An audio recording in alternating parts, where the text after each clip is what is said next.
আসসালামু আলাইকুম। ইউটিউব ভিডিওতে ৩ থেকে ৫টা ভিউজ এসে থেমে যাওয়া ভিডিওটাকে আপনি কিভাবে আবার পুনরায় ভাইরাল করতে পারেন সেই সিক্রেটটা শেয়ার করব আজকের এই ভিডিওতে।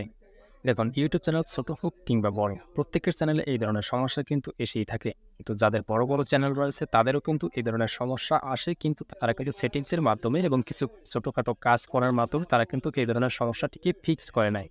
কিন্তু যাদের ছোট চ্যানেল রয়েছে তারা কিন্তু এই ধরনের সমস্যাগুলোকে কখনোই ফিক্স না করার কারণে তাদের চ্যানেলের প্রথম ভিডিওটা আপলোড দেওয়ার পর যে ভিউজটা এসে তারপর ভিডিওটা থেমে যায়, তারপর থেকে ওই ভিডিওতে ভিউজ আনার জন্য আর কোনো কাজ না করার কারণে ওই ভিডিওটা কিন্তু ডাউনই থেকে যায়। ধীরে ধীরে এই ধরনের ভিডিও সংখ্যা যখন একাধিক হয়ে যায় তখনই কিন্তু ওই চ্যানেলের উপর একটি ইফেক্ট আসে বা ওই চ্যানেলটা ডেড হয়ে যায়। তখন কিন্তু ইউটিউবে ভালো ভালো ভিডিও আপলোড দেওয়ার পরও সেই চ্যানেলে ইমপ্রেশন দিতে চায় না, ফলশ্রুতিতে সেই চ্যানেলে যত ভালো মানের কন্টেন্ট আপলোড দেওয়া হোক না কেন সেই চ্যানেলের কোনো ভিডিও ভাইরাল হয় না। তো চলুন আজকের এই ভিডিওতে দেখা যাক আপনার কোনো একটি ভিডিওতে যদি ৩ থেকে ৫টা ভিউজ এসে সেই ভিডিওটা থেমে যায়, সেই ভিডিওটাকে আপনি কিভাবে আবার পুনরায় ভিউজ নিয়ে আসবেন, বা বড় বড় ইউটিউবাররা তাদের ভিডিওতে ভিউজ থেমে যাওয়ার পর পুনরায় আবার সেই ভিডিওতে কিভাবে ভিউজ নিয়ে আসে সেই সিক্রেটটা নিয়ে কথা বলা যাক। তো এই জন্য আমি চলে যাব মোবাইল স্ক্রিনে, সেখানে গিয়ে বিস্তারিত আলোচনা করব। থেমে যাওয়া ভিডিও থেকে ভিউজ নিয়ে আসার জন্য আপনি সর্বপ্রথম ওয়াইটি স্টুডিওতে চলে আসবেন এবং ওয়াইটি স্টুডিওতে আসার পর এখান থেকে আপনাকে খুঁজে বের করতে হবে এই মুহূর্তে কোন ভিডিওটি আপনার থেমে রয়েছে, অর্থাৎ কোনো প্রকার ভিউজ হচ্ছে না। এবং এই ধরনের ভিডিওকে খুঁজে বের করার জন্য আপনি যে ট্রিকটি অবলম্বন করবেন সেটি হচ্ছে, আমার স্ক্রিনে এই মুহূর্তে একটি ভিডিও দেখতে পারতেছেন। এই ভিডিওটিতে দেখতে পাচ্ছেন ভিউজ 25টি এবং এটা এখান থেকে ডাউনে রয়েছে। ইমপ্রেশন ক্লিক থ্রু রেট এখান থেকে 1%, এটা টিক মার্ক রয়েছে। এবং অ্যাভারেজ ভিডিও ডিউরেশন এটা কিন্তু 56 সেকেন্ড, এটাও কিন্তু ডাউনে রয়েছে।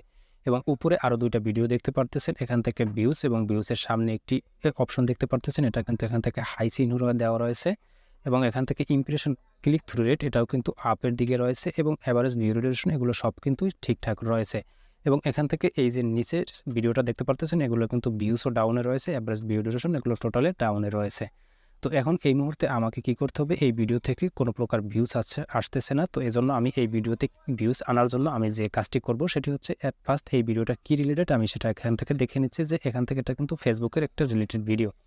তো এখান থেকে আমার এই টোটাল ভিডিও থেকে আমার ভিউজ আনার জন্য জাস্ট এখান থেকে অ্যানালাইটিক্স একটি সেকশন রয়েছে, জাস্ট এই অ্যানালাইটিক্স এই সেকশনে ক্লিক করে দিব এবং এখান থেকে এই কন্টেন্ট এই সেকশনটিতে ক্লিক করে দিব। এখান থেকে একটু নিচে স্ক্রল করব এবং নিচে স্ক্রল করার পর আপনাদের সামনে ঠিক এরকম একটি অপশন চলে আসবে, how viewers find your videos নামের একটি সেকশন। জাস্ট এখান থেকে আপনারা একটু ডানে স্ক্রল করবেন এবং ডানে স্ক্রল করলে আপনারা পেয়ে যাবেন ইউটিউব সার্চ টার্মস নামের একটি অপশন। এখানে টপ 3 কিওয়ার্ড রিকমেন্ড করবে, কিন্তু আপনাকে এখান থেকে আরও অনেকগুলো কিওয়ার্ড রয়েছে, এগুলো সবগুলো খুঁজে বের করতে হবে। তো এই জন্য আপনি জাস্ট এখান থেকে ক্লিক করে দেবেন। ক্লিক করে দেওয়ার সঙ্গে সঙ্গে এখান থেকে আপনার চ্যানেলে এই মুহূর্তে কোন কিওয়ার্ডগুলো সার্চ হচ্ছে সেই সকল কিওয়ার্ডগুলো আপনার সামনে এখান থেকে চলে আসবে।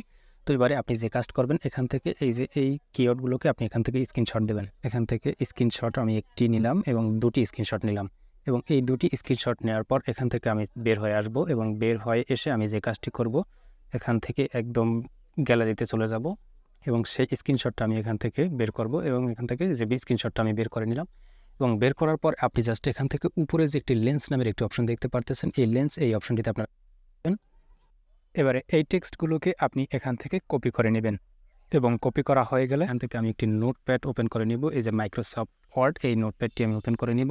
এখান থেকে প্লাস আইকনে ক্লিক করে দিয়ে আমি একটি নতুন পেজ নিয়ে নেব। আপনি চাইলে আপনি যে কোনো একটি নোটপ্যাড ব্যবহার করে থাকলে সেই কোনো নোটপ্যাডে আপনি এই কিওয়ার্ডগুলো এখান থেকে পেস্ট করে দিতে পারেন। ওকে, দেখতে পারতেছেন আমার কিন্তু এই কিওয়ার্ডগুলো পেস্ট করা হয়ে গেল। এখান থেকে আমাকে কী কাজ করতে হবে, জাস্ট এই ডাটাগুলো আমাকে কিন্তু মুছে দিতে হবে, বা এখান থেকে এই যে পার্সেন্টেজগুলো মুছে দিতে হবে। শুধুমাত্র আমি এখান থেকে এই কিওয়ার্ডগুলো রাখবো, এই কিওয়ার্ডগুলো রয়েছে, এই কিওয়ার্ডগুলো আমি এখান থেকে শুধু রাখবো। ওকে, এবারে এই কিওয়ার্ডগুলোকে এভাবে আপনি সাজিয়ে নেবেন এবং কিওয়ার্ডগুলো এভাবে সাজানো হয়ে গেলে এখান থেকে এই কিওয়ার্ডগুলোকে আপনি এখান থেকে কপি করবেন। কপি করার জন্য এখান থেকে এই কিওয়ার্ডগুলোকে সিলেক্ট করে জাস্ট এখান থেকে কপি করে দিবেন এবং এখান থেকে আপনি আবারও চলে যাবেন একেবারে ওয়াইটি স্টুডিওতে। ওকে, আমি চলে এলাম ওয়াইটি স্টুডিওতে এবং ওয়াইটি স্টুডিওতে আসার পর এখান থেকে আপনি জাস্ট এই কন্টেন্ট এই সেকশনে চলে যাবেন। এই যে নিচে কন্টেন্ট সেকশনটি রয়েছে, এই কন্টেন্ট সেকশনে চলে যাবেন এবং এখান থেকে আপনি সেই ভিডিওটাকে খুঁজে বের করবেন যে ভিডিওটিতে আপনার এই মুহূর্তে ভিউজ হচ্ছে না। তো এই জন্য জাস্ট এই ভিডিওটির উপরে ক্লিক করে দিবেন। ওকে, আমি এই ভিডিওর উপরে ক্লিক করে দিলাম এবং ক্লিক করে দেওয়ার পর এখান থেকে পেন আইকনে ক্লিক করে দিব। পেন আইকনে ক্লিক করে দেওয়ার পর এখান থেকে নিচে দেখতে পারবেন টেক্সট শর্টস রিমিক্স নামের একটি অপশন, জাস্ট এখানে ক্লিক করে দেব এবং এখানে ক্লিক করে দেওয়ার পর এখান থেকে আমাকে যে কিওয়ার্ডগুলো আমি এখান থেকে নিয়ে আসলাম সেই কিওয়ার্ডগুলো এখান থেকে আমি পেস্ট করে দেব। ওকে, পেস্ট করে দিলে জাস্ট এখান থেকে পেস্ট করে দেওয়ার পর এখান থেকে এভাবে করে আপনি একটি একটি করে কিওয়ার্ড এখান থেকে আপনি সাজাবেন। ওকে, কাট করে দিলাম। কাট করার পর জাস্ট এখান থেকে এই যে কিওয়ার্ডগুলো, আপনি এখান থেকে যে কিওয়ার্ডগুলো নেবেন সেই কিওয়ার্ডগুলো একটি একটি করে জাস্ট এখানে বসিয়ে দেবেন।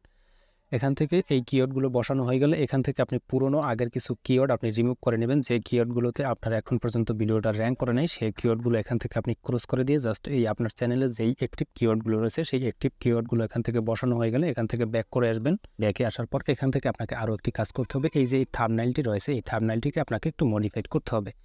অর্থাৎ আপনি যে পুরনো যে থাম্বনেইলটি দিয়েছেন এই থাম্বনেইলটি দেওয়ার কারণে অনেক দর্শক শ্রোতারা যারা পছন্দ না করার কারণে এই ভিডিওতে কিন্তু ক্লিক করে নাই। তো এই জন্য আপনাকে কিন্তু আরও একটি অ্যাট্রাকটিভ কিছু বা ইউনিক কিছু ভাবতে হবে যে এটার পরিবর্তে আরও একটি ভালো মডিফাই করে আপনার এই থাম্বনেইলটাকে আপনাকে পরিবর্তন করে নতুন একটি থাম্বনেইল দেবেন এবং এটাকে দেওয়ার পরে জাস্ট এখান থেকে আপনি যে কিওয়ার্ডগুলো আপনি এখান থেকে ট্যাগে দিয়েছিলেন সেই কিওয়ার্ডগুলো আপনি এখান থেকে এই যে আপনি কোয়ারিস এই লেখাটি লিখে তারপর এখান থেকে আপনি একটু নিচে চলে আসবেন এবং নিচে এসে জাস্ট ওই কিওয়ার্ডগুলো আপনি এখানেও বসিয়ে দেবেন একটু একটু করে।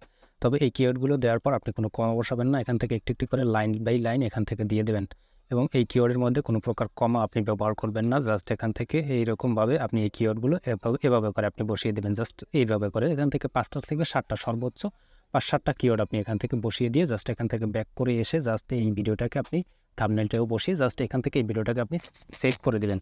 তো এবারে দেখবেন আপনি 2 থেকে 3 ঘন্টার মধ্যে আপনার কাজ শুরু হয়ে যাবে বা এই ভিডিওতে ভিউজ আসা শুরু করে দিবে। তো এইভাবে করে যদি আপনার থেমে যাওয়া ভিডিওটাকে আপনি কাজ করতে পারেন সেক্ষেত্রে এই ভিডিও থেকে আপনি আবার পুনরায় ভিউজ নিয়ে আসতে পারবেন। তো আশা করি ভিডিওটি আপনাদের কাছে হেল্পফুল হবে এবং ভিডিওটি যদি ভালো লেগে থাকে তাহলে বন্ধুদের মাঝে শেয়ার করে দিতে ভুলবেন না, কেননা আপনার একটি শেয়ারও হতে পারে আপনার কোনো একজন বন্ধুর উপকারে আসতে পারে। তো ভিডিওটি এ পর্যন্তই। আশা করি ভিডিওটি অনেক বেশি হেল্পফুল হবে। তো ভিডিওটি এ পর্যন্তই। দেখা হবে পরবর্তী ভিডিওতে নতুন কোনো বিষয় নিয়ে। সে পর্যন্ত সবাই ভালো থাকবেন, সুস্থ থাকবেন। আল্লাহ হাফেজ। আসসালামু আলাইকুম।